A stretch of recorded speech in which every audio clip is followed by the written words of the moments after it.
Okay, here we go. We are leaving it to the very last minute. Literally, the Premier League kicks off tonight, if you're watching this right now on release. It's Burnley versus Man City. Welcome back to the Premier League, Burnley. I predicted the Premier League for the first time on video last season. The videos did okay, so here we are again, and I'm going to try and beat my score from last year. When I say score, I basically compare my table to the one that actually happened, and then dock points for how far I am away from each team. For example, if I predict Man City to win the league and they win the league, that's nil points. But if they come fifth, that's 5 points.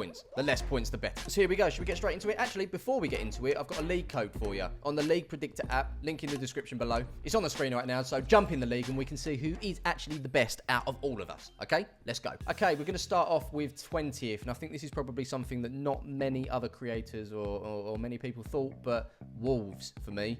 Rock bottom. The main thing is uncertainty right now. I don't think the gaffer stays. He's not happy. Players are leaving. There's nothing to note that's coming in. Creativity up top is thin. The back line is thin, which means they ship goals, don't score many goals, and ultimately results in lack of wins. There's probably a few people out there that think they're going to do really bad this year. I think they're going to do really, really bad. Sorry, Wolves fans, you're going to come bottom. Into 19th, we've got Sheffield United back in the big league. Welcome back. I haven't really tuned into what they've been up to this year, but I do feel like there's a bit of, lack of investment down there. And also the fact that they sold and died to Marseille. It would have been really good to see in the Prem, but wasn't to be. Honestly, I really don't think it's the return to the Premier League that Blades fans hoped. So yeah, I'm having them to go straight back down. Can we all agree on one thing this time round though? Let's not call it Sheffield. It's Sheffield United.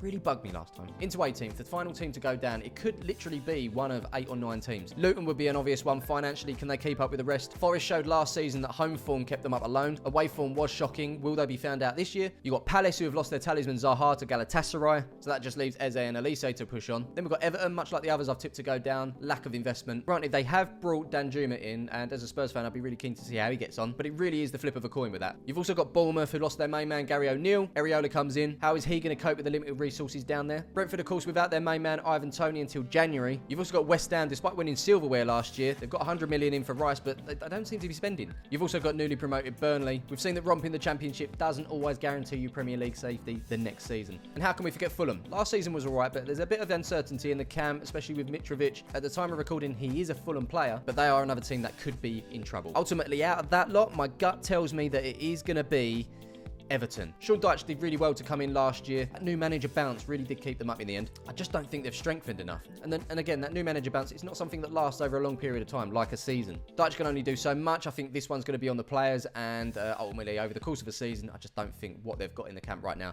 is going to be enough. So they are the 3 I've got down: Everton, Sheffield United, and Wolves. Which means in 17th place, Luton Town have survived their first season of the Premier League. Someone's got to tip them. Come on. I think everyone else has got them to go straight back down. They need Kenilworth Road to be a fortress. I've really enjoyed it down there. A whole season of away fans taking pictures outside people's houses. And if they still do those lamb and mint sausages, make sure you grab one. Into 16th, we're talking Forest. I think Steve Cooper's a really good manager. He's certainly a man that can get results to keep them up for another season. Obviously, not as many signings this year, of course, but then it wasn't needed. This season, it's about gelling, like really gelling. Into 15th, I've got Fulham. Luckily, there's worse teams in the league, I feel. And let's not beat around the bush. Marco Silva is a top manager. The only way I think Fulham go down is if he was to leave. We've seen high-profile sackings and other managers being swooped in. That could be something that could happen. But if we go in with Marco Silva, he's going to be the manager for the whole season. I think Fulham do stay up. He's the man that's going to steady the ship in what I feel could be a rocky season for him. 14th, I've gone with Palace. I think they'll be fine. They've got a bit of the streets we'll never forget sort of squad. Amazingly good some games, but then we want to forget about some of the other ones, of course. And don't forget, they're not the most 14th place Premier League team for no reason. Just ahead of them in 13th, I've got West Ham. Now, I get the feeling the ball feel like they can put their feet up for a few seasons and live off of this success in the Europa Conference. That ain't going to wash with West Ham fans, especially now you got 100 million in for Rice. And let's not forget, last season was actually a really bad season domestically for them. They were nailed on to go down at one point.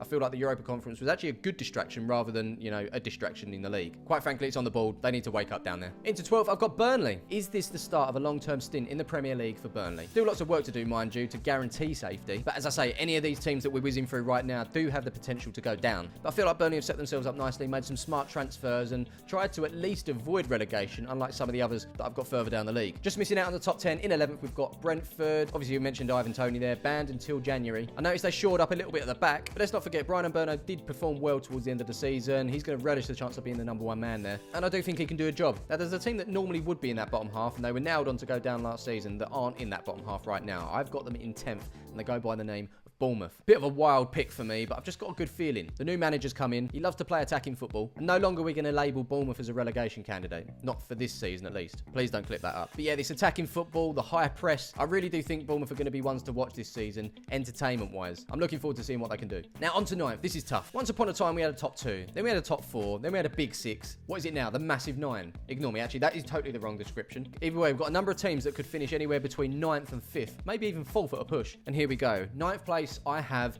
Brighton. Wonderful season last year. Love what the club do. Love the recruitment process. It just seems like a really well-run club. I'm sure people will have them a little bit higher this year, but for me, the extra competition in the Europa, I think it could hinder their league form. They've brought a wealth of experience in James Milner. Don't underestimate James Milner. But as I say, it is that Europa League that's gonna hinder things for me. Into 8th, we've got Newcastle after qualifying for the Champions League last year. It's a bit of a drop, obviously. I think they overachieved last year. I had them down as 7th last year. This year I've got 8th. Similar to Brighton, Champions League football, juggling that. Once again, I feel like it could hinder their league form. But as we're on the subject of Newcastle and Brighton, I'm happy to see the league actually thriving in the way that it is. It reminds me of like the Serie A back in the 90s. So many top teams that could be a problem. Juve, AC Milan, Inter Milan, Fiorentina, Lazio, Parma, Roma. Have I forgotten any more? Sod it, chuck Sampdoria in there as well. Over here we've got our big 6, but we're also adding the likes of Villa, Brighton, Newcastle to the mix. And don't forget Bournemouth. So yeah, Newcastle in 8th for me. But like down the bottom where many of those teams could potentially go down, a lot of these teams could either qualify for Europe or not. It's so close between them, I think. And it gets even harder here. 5th, 6th and 7th. But in 7th, I'm going to go with Villa. It's them or Spurs for me. But again, I'm using other competitions as distractions. It's a little bit of a contradiction, I must say, because obviously West Ham, I mentioned before, they galvanised some form in the league after working their way through the Europa Conference League. It's hard to say, but what I do know is Villa are going to have a bit of a fixture congestion. Unai Emery is a fantastic manager. I'm glad he did what he did with Villa last year. They came out of nowhere and suddenly he's getting the respect that he deserves. He's a quality manager. I feel like his time at Arsenal was a little bit tainted and people didn't regard him as highly, but he certainly proved he can do the job with much less as well at Villa. They've actually had a really good window as well. Strengthened. They've brought in Pau Torres at the back. Yuri Tillemans on a free from Leicester. And they've also just broke their transfer record as well with Moussa Diaby. He comes from Bayern Leverkusen for 47 million, so he's obviously going to have some sort of stature behind him. I don't know what he's like personally because I don't play FIFA. That's a joke, by the way. So yeah, I think it's been a good window for Villa. They could easily finish higher, but for now I think 7th is a fair place to put them. On to 6th, we've got my team Spurs. Put us here because we have the one advantage that the others don't, and that is one competition to focus on. Well, 3, but just domestics. No European football for Tottenham this year. As I've recorded this, Tottenham have accepted a £95 million transfer fee to Bayern Munich, so it looks like that could be happening. Go and check that video out because I mentioned how, you know, it's not such a bad thing if Harry Kane leaves. There could be light at the end of the tunnel, or that tunnel could lead towards the Championship. I don't know, but for now I do have us down as 6th. We've got the new gaffer in Ange Postecoglou. He's set up to attack, and where we might lose Kane's big tally, it's not about replacing like for like, because I don't think you're going to find like for like, especially at this point of the window, but I think it's how we set up now and share those goals amongst multiple players. Having said that, Postecoglou's style of play can leave us short at the back, meaning we can leak goals at the same time. Ultimately, one thing I do think that's going to happen is we're going to start seeing a lot of entertaining football down at Tottenham now. It's been a long time. So for now, let's steady the ship, get back in Europe, and enjoy watching Tottenham again. Into 5th, I spoke about how Villa and Tottenham could, you know, go either way. I felt this way for 5th and 4th, and coming in 5th, I've actually gone for Liverpool. The side has changed a lot since they were the top dogs. I feel like Klopp has lost his mojo a little bit as well. This is a new team, basically. I'm sure I'll get some stick, but I feel like they're in a very slow transition to try and get back to where they were before a few years back. Let's not forget Henderson's gone.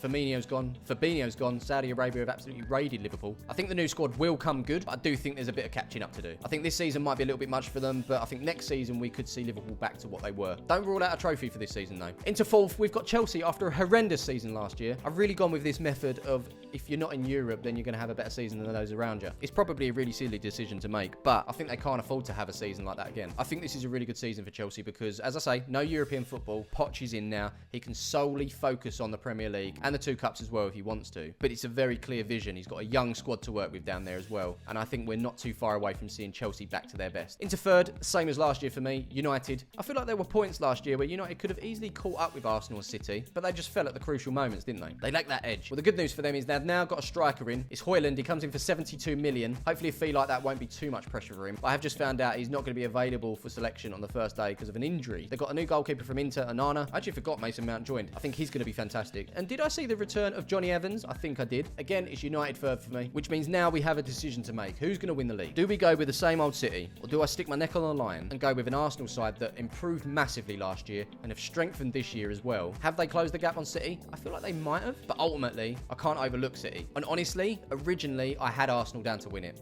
Based on what I just mentioned, I feel like they have closed that gap a little, but maybe not enough. I don't want to go into tactics too much, but I just feel like what happened last year and how it just fell away at the end, that must have hurt. And I feel like they're going to want a bit of revenge. And that was my thinking. They're going to claw it back, get that revenge through sheer grit and determination. But then I look at City and I can't see how anyone's going to get past them. I don't think we can look too much into the Community Shield, so we're going to ignore that. I think my main concern for City was there was a potential hangover. You know, they've gone and done the treble, they've won it all. This year, do they feel inspired to go on and do it again? It's probably the hardest thing to do. But then I realised there is a little bit of inspiration there, because by winning the league last year, they now have the chance to win it 4 times in a row, which is something that's never been done, so that's a record to set. They could also try and go for the quadruple. Premier League, FA Cup, League Cup, and of course the Champions League. Not to mention the Super Cup and the Club World Cup. It could be 6. Are they good enough? Absolutely. So I've made my mind up. Rather than going backwards, City are only going to be going forwards. They could be devastating this year. And that, my friends, is my Premier League predictions. So let me know how you think I've done. I think there's a couple of like wild ones there, which I'm sure I'm going to get stick for. But let me know yours in the comments below. But also make sure you join the League Predictor app as well. And come the end of the season, we'll find out who knows ball the best.